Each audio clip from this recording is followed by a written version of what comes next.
हम जो बात करने वाले हैं वो मेरा जो बैकग्राउंड है वो एक्चुअली आयुर्वेदिक साइंस का नहीं है। मैं पिछले 6.5 साल से परम श्रद्धेय आचार्य जी, परम पूज्य स्वामी जी से बहुत कुछ सीख रहा हूँ और अपने आप को अभी भी आयुर्वेद का विद्यार्थी मानता हूँ, क्योंकि अभी भी सीख रहा हूँ। मेरा जो बैकग्राउंड रहा है वो प्योर साइंस का रहा है। मैं बाय ट्रेनिंग एक बेसल बायोमेडिकल साइंटिस्ट हूँ और यहाँ आने से पहले फार्मा इंडस्ट्री में काम करता था। लगभग 20-22 साल काम करने के बाद अचानक जड़ बुद्धि चेतन हो गई और पता लगा कि कुछ ऐसा करना चाहिए कि जो अभी तक नहीं किया है, तो मैं यहाँ आया हूँ। तो आज मैं कुछ मेरे एक्सपीरियंस रहे हैं वो मैं आपसे शेयर करूंगा और कुछ ये बताने का प्रयास करूंगा कि जो यहाँ पढ़ रहे हैं स्क्रीन पर, reverse is the new way forward, ये आजकल का हमारा मंत्रा है, आजकल का हमारा काम करने का तरीका है। तो वो जो तरीका है उसके बारे में समझेंगे कि क्यों आगे जाने के लिए पीछे हटना जरूरी है, क्यों पीछे जाने का जो रास्ता है वो ही हमें आगे लेके जाएगा। तो थोड़ा सा वो हम समझ पाएंगे और फिर थोड़ा सा मैं इंट्रोडक्शन दूंगा पीआरआई का, पीआरएफ का, पतंजलि रिसर्च फाउंडेशन का, और फिर हम इस अपने क्लास वर्क पे आ जाएंगे और इसके बारे में बात करेंगे। पर इन सबसे पहले जो बहुत क्रिटिकल है, जो मुझे बहुत इंस्पायर करते हैं, वो है परम पूज्य आचार्य जी, परम श्रद्धेय स्वामी जी। तो उनकी सूक्ष्म उपस्थिति को एक बार नमन करते हैं। आप लोग भी मेरे साथ हाथ जोड़ लीजिए और थोड़ा सिर भी झुका लेते हैं और ओम की आवाज निकाल लेते हैं। राइट,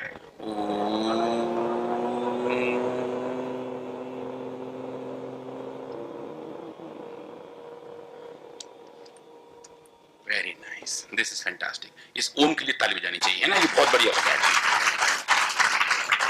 मैं पिछली बार जब यहाँ आया था, ये मेरा दूसरा चक्कर है, तब हमारी योग शिक्षिका बहनें यहाँ पे थी, उन्होंने भी ओम किया था, पर आप लोगों की ओम की आवाज बहुत अच्छी थी। तो it's very nice, good job, well done. तो it goes very good too. और इस पूरे कार्यक्रम के संयोजक जो पूरे निष्ठा से इसमें लगे हुए हैं और ये इस सतत कोशिश में है कि हम सब चीजों को जल्दी जल्दी सीख लें और इनको लेके आगे अपनी टीम के साथ पहुंचाएं, ऐसे बहुत ही पुरुषार्थी, अखंड प्रचंड पुरुषार्थी पूज्य स्वामी परमादेव जी के चरणों में मेरा प्रणाम और इन सब की पूरी टीम के लिए जो यहाँ काम कर रहे हैं उनके लिए एक बार जोर से ताली। So, introduction to Patanjali Research Foundation. We are blessed by परम श्रद्धेय स्वामी जी, परम पूज्य आचार्य जी। और ये जो संस्थान है इसका शिलान्यास 2017 में हमारे देश के यशस्वी प्रधानमंत्री श्री मोदी जी द्वारा किया गया। अब ये जो संस्थान है जो 2017 में बना था, पर अब देखिए इसकी यूटिलिटी अब आके आती दिख रही है। तो आप इस संदर्भ में देखें, आचार्य जी और स्वामी जी ने इस पूरी चीज को 15-20 साल पहले ही विजुलाइज कर लिया था। उनकी दूरदर्शिता का ये परिणाम है कि आज हमारे पास उस लेवल की रिसर्च लेबोरेटरीज हैं जो किसी फार्मा इंडस्ट्री को या तो मीट करती हैं या बीट करती हैं। मतलब उनसे भी बेटर क्वालिटी की कैपेबिलिटीज, उनसे बेटर क्वालिटी के टेक्नोलॉजीज और उनसे बेटर साइंटिस्ट, वो सब हमारे पास हैं। तो अगर हम देखें कि ये जो लैब्स हैं जिनका उद्घाटन 2017 में मोदी जी ने किया था, ये अल्ट्रा मॉडर्न लैब्स हैं जिनका उद्देश्य इसीलिए था कि जो हमारा ऋषियों का प्राचीन ज्ञान है वो और जो आज का अर्वाचीन विज्ञान है उसके बीच का जो गैप है उसको हम कैसे भरें, चाहे वो आयुर्वेद की बात हो चाहे वो योग की बात हो। तो इन लेबोरेटरीज में हम ऐसे वाले काम करते हैं और ये दुनिया में शायद अपने टाइप के एकमात्र ऐसा संस्थान है जिसमें इस कदर इस क्वालिटी के रिसर्च इक्विपमेंट्स हैं, इस क्वालिटी के साइंटिस्ट हैं, जैसा कि मैंने बताया था। सबसे अच्छे क्वालिटी के रिसर्च इक्विपमेंट और सबसे अच्छे ट्रेन वर्कफोर्स, खाली अगर ये दोनों हो तो ज्यादा काम नहीं कर पाते। आपको काम करने के लिए आइडियाज चाहिए होती हैं, इग्निशन चाहिए होते हैं। जैसे कि पहले आपको याद हो, अब तो लोग कम चलाते हैं, पहले जो स्कूटर होता था ना बजाज वाला, उसमें स्पार्क प्लग नाम की चीज होती है। तो वो स्पार्क प्लग, एक छोटा सा स्पार्क प्लग ये तय करता है कि आपका स्कूटर स्टार्ट कब होगा। तो वो स्पार्क प्लग हमारे पास आचार्य जी और स्वामी जी के तौर पे हैं।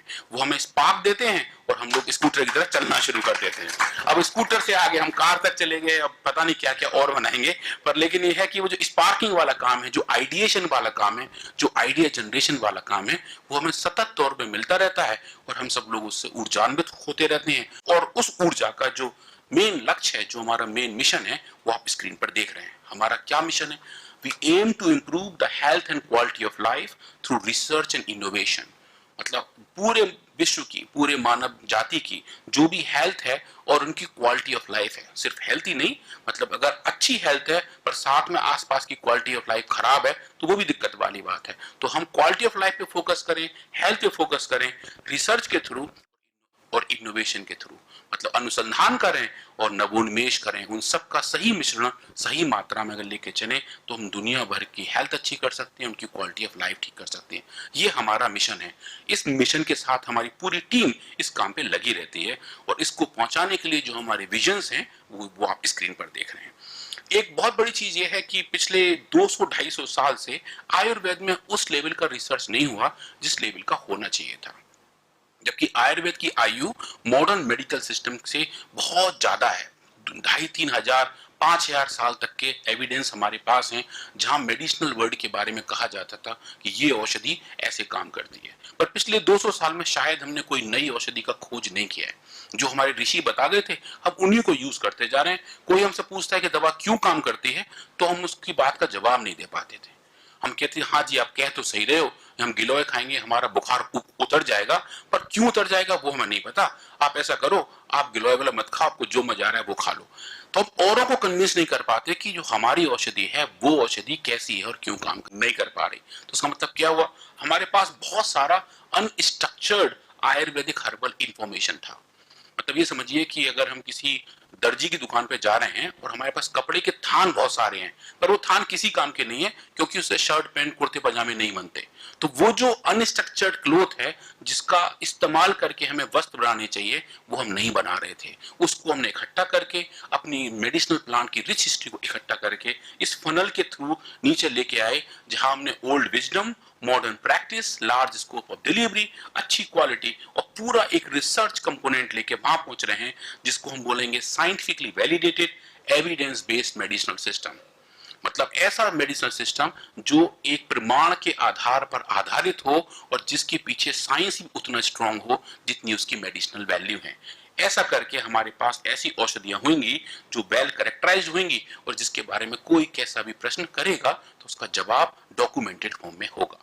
तो ये हमारे विजन्स हैं और इसको काम करने के लिए जो हमारी स्ट्रेटेजी है, काम करने का जो तरीका है वो इस तरीके से है। एक छोटे से पिरामिड के तौर पे हैं जहां हम बेस से शुरू करते हैं।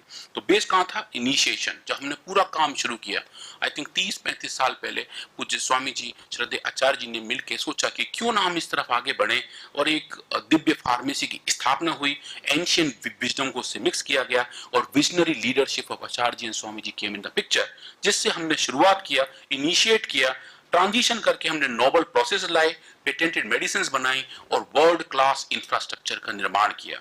इसको लेके आज के टाइम पे हम एक्चुअलाइजेशन पे हैं, मतलब कि हम उस स्टेज पे हैं जहां हम डिलीवरी को आराम से कर पा रहे हैं, हम वो दे पा रहे हैं जिसकी जरूरत है, जहां हमारे पास एनर्जाइज वर्कफोर्स हैं, इग्नाइटेड थॉट्स हैं, जो विचार हैं वो बहुत ही ज्यादा स्ट्रॉन्ग है, स्ट्रेंथ के साथ आ रहे हैं और जो भी डिलीवरी है हमारी वो बहुत क्वालिटी डिलीवर्ड है। इन सब को करके हम सोच रहे हैं कि हम यहाँ पहुंचे जो हमारे सक्सेस का एपिटोम होगा, जो एक्सीलेंस की पराकाष्ठा होगी, जिसको हम बोलेंगे यूनिवर्सल एक्सेप्टेंस ऑफ आयुर्वेदा। मतलब कि आयुर्वेदा की भारत वर्ष की सीमाओं के अलावा भी पूरे दुनिया में वैसी ही एक्सेप्टेंस होगी जितना कि मॉडर्न मेडिकल सिस्टम की या किसी और एक सिस्टम की है। तो हम सब लोग साथ मिलके इसी ध्येय के तौर पे यहाँ चल रहे हैं और आज हम यहाँ हैं और बहुत जल्दी यहाँ पहुंच रहे होंगे। जब हम रिसर्च की बात कर रहे होते हैं तो ये बहुत जरूरी है कि हम रिसर्च में कर क्या रहे हैं और जो रिसर्च कर रहे हैं उसकी क्वालिटी कैसी है, और क्वालिटी के साथ साथ आपके पास कौन कौन से तरीके हैं जिससे आप रिसर्च करते हैं। तो उसके लिए अलग अलग इंटरनेशनल एक्रेडिटेशंस हैं कि मतलब जैसे कि हॉस्पिटल में आप NABH देखते हैं, लेबोरेटरीज में NABL होता है। तो हमारी 3 या 4 लेबोरेटरीज हैं जो NABL द्वारा एक्रेडिटेड हैं। हमारी सब laboratory departments of science and technology से अटैच्ड हैं, उनके जो भी नॉर्म्स हैं वो उन सबको पूरा करते हैं। हमारे पास एक फुल फ्लैश्ड एनिमल हाउस है जहां हम अलग टाइप की रिसर्च करते हैं और देखते हैं कि किन एनिमल्स पे क्या क्या काम कर सकते हैं। हर्बेरियम है जहां हम सब प्लांट्स का कलेक्शन करते हैं। रिसर्च लेबोरेटरीज बायोसेफ्टी कंप्लायंस के साथ आती हैं और इंस्टीट्यूशनल एथिक्स कमेटी हैं जहां हम क्लिनिकल ट्रायल्स का काम करते हैं। तो ये सब थोड़े से टेक्निकल जार्गन है, या आप ये समझो कि आपने सुन लिया था, पर ये जो कैपेबिलिटीज हैं ये एक ऐसी हैं जो बताती हैं कि एज ए रिसर्च इंस्टीट्यूट हम वेरी वेल एस्टैब्लिश्ड हैं और जो भी हमारे काम करने के तरीके हैं वो उसी क्वालिटी के साथ हैं जैसे कि पूरी दुनिया में और कहीं होते। उसके साथ साथ जो बहुत अच्छी चीज है कि हमारे पास एक हॉस्पिटल है, लगभग 250 बेड का आयुर्वेदिक हॉस्पिटल है जो अटैच्ड है। लगभग 8 सब्जेक्ट में हमारे यहाँ पीजी की पढ़ाई होती है। आयुर्वेदिक मेडिकल कॉलेज है और 2500 मेडिकल डॉक्टर्स पूरे भारत वर्ष में हैं और लगभग 30,000 patient per day in hospitals में, इन चिकित्सा केंद्र में विजिट करते हैं। तो ये एक बड़े नंबर्स हैं। मतलब जब बात होती है डेटा की, नंबर्स की, तो सब यहाँ देखने को मिलते हैं। हर एक रोगी जो पतंजलि चिकित्सालय में आता है, उन सबका डेटा एक जगह इकट्ठा होता है और उस एक सिस्टम में जाता है। इसका नाम है PEMR, Patanjali electronic medical records. उसके अंदर जो आज का डेटा है वो लगभग 1 करोड़ पेशेंट का डेटा हमारे पास है, जो बहुत बड़ा नंबर है कि कब किसको क्या औषधि दी गई, किस बीमारी के लिए हमारे पास आए थे और कितने दिन उन्होंने दवा खाई थी। तो ये सब हमारी स्ट्रेंथ और एक्रेडिटेशंस के तौर पे दिखाई देते हैं। अब हम बात करते हैं कि पतंजलि रिसर्च फाउंडेशन के सेगमेंट कौन कौन से हैं, क्या क्या काम हम करते हैं और कैसे कैसे करते हैं। कल आप डॉक्टर बेस्पिया जी से भी सुनेंगे, वो आके कुछ आपको हर्बल रिसर्च के बारे में बताएंगी कि हम हर्बल रिसर्च में स्पेशली क्या करते हैं, कौन कौन सी चीज हम डॉक्यूमेंट करते हैं। पूरी दुनिया के जितने मेडिसिनल प्लांट हैं वो लगभग पिछले 15 साल से एक 400 या 300 साइंटिस्टों की टीम ने वो काम किया है कि एक वर्ल्ड हर्बल एनसाइक्लोपीडिया नाम के महाग्रंथ की रचना की है। कल आप उसके बारे में डॉक्टर बेस्पिया जी से सुनेंगे और वो बताएंगे कि हम हर्बल रिसर्च में क्या काम कर रहे हैं। हमारे पास स्पेसिफिक प्लांट पेंटिंग्स हैं। आपसे कुछ लोग शायद PRF की बिल्डिंग देखने गए थे और जो देखने गए थे वो उनको देख के भी अच्छा लगा होगा कि लगभग 35,000 प्लांट पेंटिंग्स जो हाथ से पेंट की गई हैं, जो पूरी दुनिया में सबसे ज्यादा नंबर हैं, वो भी पतंजलि रिसर्च फाउंडेशन में है और एक वो वर्ल्ड रिकॉर्ड के तौर पर स्वामी दिखाई देते हैं।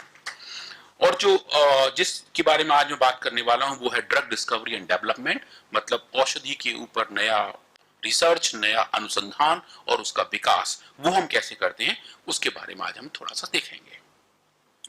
तो ड्रग डिस्कवरी एंड डेवलपमेंट में बेसिकली हमारे पास 5 अलग अलग डिपार्टमेंट्स हैं जहां हम काम करते हैं इन वीवो बायोलॉजी पे, मतलब जहां काम हम चूहों पे, खरगोशों पे, गिनी पिग्स पे करते हैं।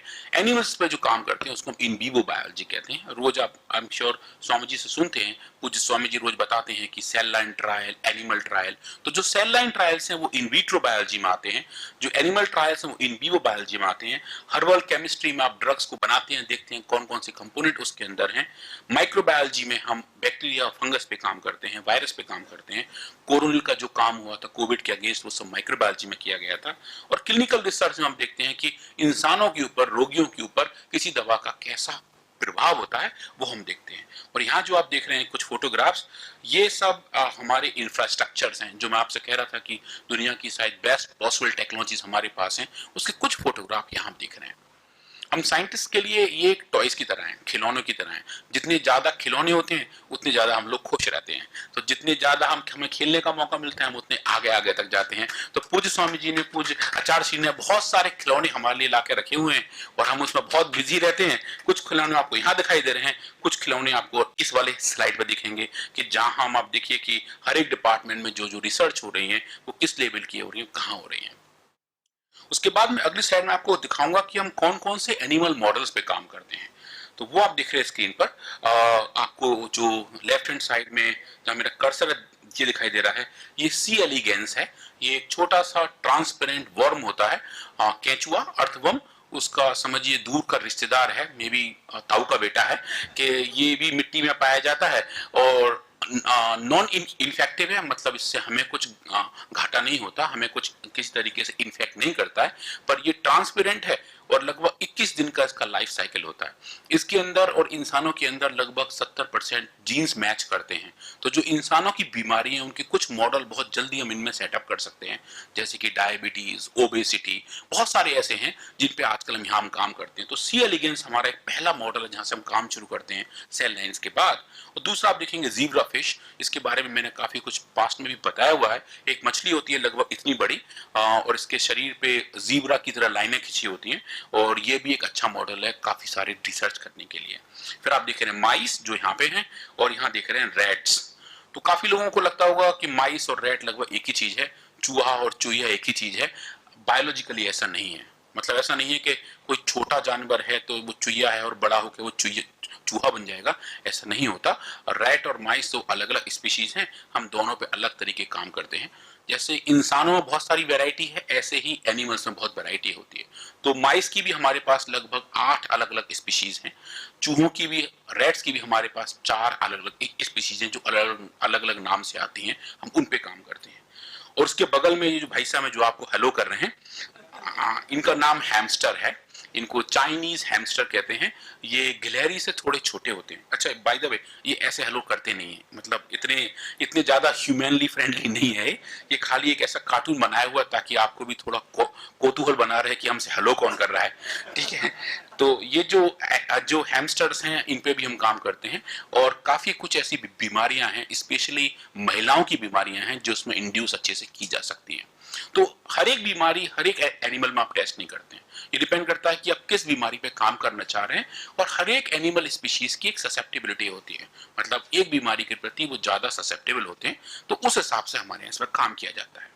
गिनी पिग्स भी ऐसे कुछ एनिमल हैं, आपने शायद किसी ने देखे हो, कुछ लोग उन्हें पाल के भी रखते हैं। छोटे छोटे होते हैं, बगैर पूंछ के होते हैं और बहुत डरपोक होते हैं। समझिए, अगर इनको ऊपर से ऐसे गिरा दिया जाए तो ये इनका हार्ट अटैक हो जाता है, ये सदमे के मारे चले जाते हैं, इन्हें बहुत डर लगता है। इनके पास आप जोर से ताली बजा लो तो अपना खाना पीना रोक देते हैं और कोने में जाकर दुबक के बैठ जाते हैं। तो मतलब इनके साथ काम करना ही बड़ा अच्छा है। They are like very nice people to work with, सब बात मानते हैं एक्चुअली, ये अच्छा ही है। इंसानों को थोड़ा समझाने में टाइम लगता है, जानवरों को समझाने में टाइम नहीं लगता है, वो सब समझ जाते हैं जो आप इनको काम करने को कहते हैं। और लास्ट में जो आप देख रहे हैं रैबिट्स, तो रैबिट्स में भी हम काम करते हैं। तो ये जो स्पीशीज हैं, इन सब पे तो काम हम पीआरएफ में करते हैं, हरिद्वार में करते हैं, हमारे एनिमल हाउस में ये सब प्राणी उपलब्ध हैं और अच्छे से इन पे काम चल रहा है। इसके अलावा हम काम करते हैं डॉग्स पे और मंकीज पे। मंकीज के ऊपर काम हम करते हैं चाइना में, और डॉग्स के ऊपर हम काम करते हैं बेंगलोर में और चाइना की एक लैब में। तो बहुत सारे ऐसे काम है जो सब कुछ यहाँ नहीं हो सकता, तो उसको हम कोलैबोरेट करके अलग इंस्टीट्यूट के साथ काम करते हैं। तो जैसे हमारी लीवर की बड़ी दवा है लीवोग्रिड, तो उसके ऊपर आजकल हम मंकीज में काम कर रहे हैं। बंदर के अंदर उनकी लीवर खराब करके, लीवर को इंड्यूस करके बीमारी को, उसके बाद हम देख रहे हैं कि क्या उनको हम लीवोग्रिड खिलाएं तो उनके अंदर कैसे प्रभाव आएंगे। तो ये भी बहुत हाई एंड एक्सपेरिमेंट है। आयुर्वेद की फील्ड में आज तक किसी भी संस्था ने इतने बड़े एक्सपेरिमेंट प्लान नहीं किए हैं जितनी आपकी संस्था ने किए हुए हैं। ये बहुत गौरव वाली बात है कि हम वहां तक पहुंच रहे हैं जहां फार्मा इंडस्ट्री जाकर रुक जाती है। मंकी के ऊपर experiment, monkey talks pharma industry में भी बहुत कम किए जाते हैं। पर जैसे मैंने आपको बताया कि हमें परम पूज्य स्वामी जी, परम श्रद्धेय आचार्य जी का आशीर्वाद प्राप्त है कि जब भी हम किसी एक टॉय के लिए रिक्वेस्ट करते हैं तो हमें एक की जगह 2 दे दिए जाते हैं। तो ये भी वही प्लानिंग है, जब हम कहते हैं स्वामी जी हमें ये एक्सपेरिमेंट करने और इससे शायद हम ये कर पाएंगे, इसके फेलियर के चांसेस भी इतने हैं। तो पूज्य स्वामी जी हर बार ये कहते हैं कि अगर ये काम कर सकता है, हमारे फील्ड को आगे लेकर जाएगा, तो करो, आपको जो कर सकते हो आप वो करो, जितनी पूरी ऊर्जा के साथ जुटना है तो जुड़ो। सब लोगों का उत्साह इसलिए बढ़ा रहता है कि हम वो कर पाते हैं जिसकी शायद हमने आज से 5 या 6 साल पहले कल्पना भी नहीं की होती। तो that is like really remarkable. तो अब अगले 2 स्लाइड में हम समझेंगे कि हमारे काम करने का तरीका क्या है। मतलब अब तक तो देखा हमने कि हम क्या कर रहे हैं, पर यह आता है कि हम तरीका क्या है, how we are doing it. तो अगर हम बात करें आयुर्वेद की दवाइयों के बारे में, तो लगभग 1000 दवाइयां हैं मोटी मोटी तरीके से। वैसे तो और काफी सारी होंगी, पर 1000 मेन दवाई हैं जिन पे काम किया जा सकता है। तो काम करने का तरीका यह है कि एक बार में एक दवाई लें और चेक करें किस किस बीमारी में उसके कैसे कैसे इफेक्ट आ रहे हैं। एक तरीका तो यह है। दूसरा तरीका यह है कि क्यों ना हम बीमारियों पर फोकस करें और बीमारी पकड़ें और देखें इसमें कौन कौन सी दवा फिट हो सकती है। दूसरा वाला तरीका थोड़ा प्रैक्टिकल ज्यादा है, उसको हम कहते हैं डिजीज ड्रिवन अप्रोच, जो आप देख रहे हैं स्क्रीन पर, कि हम बीमारी पे फोकस करके बेसिकली बीमारियों को अलग अलग डब्बों में रख देते हैं, उनको अलग अलग बिन में रख देते हैं। और 6 बड़े बिन से हम जिस पे काम कर रहे हैं: inflammation, metabolic disorders, cancer, neuroscience and infectious diseases. मतलब कि इन्फ्लेमेशन को लेकर, सूजन को लेकर जितनी बीमारियां हैं उन सबको एक बड़े डब्बे में डाल दिया। उसमें आ गई rheumatoid arthritis, inflammatory bowel disease, asthma, bronchitis, COPD, psoriasis, liver disease, दुनिया भर के जितने इन्फ्लेमेटर वाले काम हैं वो आप सब यहां डाल सकते हो। उसके बाद मेटाबॉलिक डिजीजेस जैसे कि diabetes, hypertension, cardiovascular, liver cirrhosis, kidney diseases, dyslipidemia मतलब कोलेस्ट्रॉल का बढ़ना, ये सब मेटाबॉलिक्स में आ जाते हैं। कैंसर में लंग कैंसर, ल्यूकीमिया अपना ovarian cancer and kidney cancer, इन पे भी हम काम कर रहे हैं, तो वो सब यहाँ आ जाते हैं। न्यूरो साइंस में आप देखते हो pain, diabetic neuropathy, learning and memory, मतलब हम कैसे सीखते हैं, कैसे उसको हम याद रखते हैं, कैसे सीखे हुए को वापस रिकॉल कर पाते हैं, वो सब इसी में आता है। और साथ में स्ट्रेस एंड कॉग्निटिव फंक्शन, मतलब अगर जो जिनकी आसपास स्ट्रेस है उसकी वजह से हमारे सिस्टम पे कौन सा फर्क पड़ रहा है, उसका भी हम टेस्टिंग यहाँ करते हैं। और लास्ट में इन्फेक्शियस डिजीज, जहाँ आप anti bacterial, anti viral, anti fungus और उसके साथ साथ होस्ट डिफेंस, मतलब अगर हमारे शरीर में कुछ इन्फेक्शन आ जाए तो हमारा शरीर इसको कैसे जवाब दे रहा होता है, वो उस सब का भी अध्ययन इन्हीं में किया जाता है। तो ऐसे करके आप देखिए ये जो नंबर लिखे हुए हैं, ये इतनी बीमारियां हैं जिन पे अभी तक हम काम कर चुके हैं। और अगर आप देखें तो लगभग 350 से ज्यादा अलग अलग दवाइयों पर हम काम कर चुके हैं। तो 350 बड़ी बड़ी दवाइयां लगभग 170 बड़ी बड़ी बीमारियों पे किस तरीके से काम करती हैं, उनका मोड ऑफ एक्शन क्या है, उसका रिजल्ट अब हमारे पास है, जिसको लेके हम बड़े बड़े साइंटिफिक जर्नल्स में जाते हैं। और जो अच्छा सर ऐसा क्या है साइंस की फील्ड में, अगर मैं कहूं कि मैं बहुत अच्छा हूं तो वो खाली ऐसा माना नहीं जाता है। साइंस की फील्ड में आप अच्छे हैं आपको कब माना जाता है, जब आपको दूसरे साइंटिस्ट अच्छा बताना शुरू कर दें।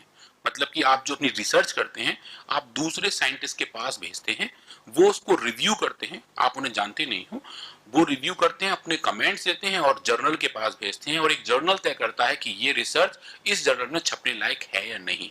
तो इसको हम पीयर रिव्यू कहते हैं। मतलब आपके काम की क्वालिटी आपके जो सहयोगी हैं या जो आपके लेवल के लोग हैं वो तय करके बताते हैं कि आप कैसा काम कर रहे हो, उसकी क्वालिटी कैसी है, उसका साइंस का निष्कर्ष कैसा है, और जो हमने ऑब्जर्वेशन किए हैं उसकी क्वालिटी कैसी है।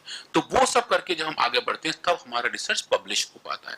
तो पब्लिकेशन साइंटिफिक फील्ड में एक तरीके से मानक है, वो नापने का तरीका है कि भाई किस क्वालिटी का हमारा वर्क हो रहा है। तो ये जब जो हम काम करते हैं ये सब हम साइंटिफिक जर्नल्स में पब्लिश भी करते हैं, और वो जो पब्लिकेशंस हैं वो अब तक बहुत जबरदस्त रहे हैं। जैसे कि फॉर एग्जांपल मैं आपको दिखाना चाहूं कि लगभग हर एक फील्ड में हमारे काफी सारे पब्लिकेशंस हैं। जैसे कैंसर की फील्ड में हम बात करें तो काकड़ा संगी नाम के पौधे पर हमने काम किया था, और लंग कैंसर को लेकर ये एक बड़ा पब्लिकेशन इस जर्नल में आया हुआ था। केमिकल करेक्टराइजेशन हमारी कोर कंपिटेंसी है, जो मैंने बताया हर्बल केमिस्ट्री हम करते हैं, उसके बारे में आप देखें तो उसमें भी काफी अच्छे हैं। और आप जो अगर देख पा रहे हो तो जहां मेरा कर्सर हो, ये जो फोटोग्राफ है ये कोरोनिल का फोटोग्राफ है, और कोरोनिल आयुर्वेद की एक पहली दवा है जो किसी भी साइंटिफिक जर्नल के कवर पेज पे आई थी, जो एक बहुत बड़ी वाली बात है कि एक जर्नल के कवर पेज पे किसी काम का आ पाना। तो दैट शोज कि हमारे काम की क्वालिटी भी उत्तरोत्तर बढ़ती जा रही है। और क्लिनिकल रिसर्च जो मैंने बताया, जो हम क्लिनिकल ट्रायल्स करते हैं, ये उनके पब्लिकेशंस हैं। इन्फेक्शियस डिजीज जितने वायरस, बैक्टीरिया, फंगस पे काम करते हैं उनके पब्लिकेशंस हैं। और इन्फ्लेमेशन, जैसे पूज्य स्वामी जी हर बार बताते हैं कि हर एक बीमारी के रूट कॉज में कहीं ना कहीं इन्फ्लेमेशन होता है, सूजन होती है। तो हमने इन्फ्लेमेशन पर बहुत सारा काम किया, थोक के भाव काम किया है, इसलिए आप देख रहे हो उनके पब्लिकेशन भी बहुत ज्यादा हैं।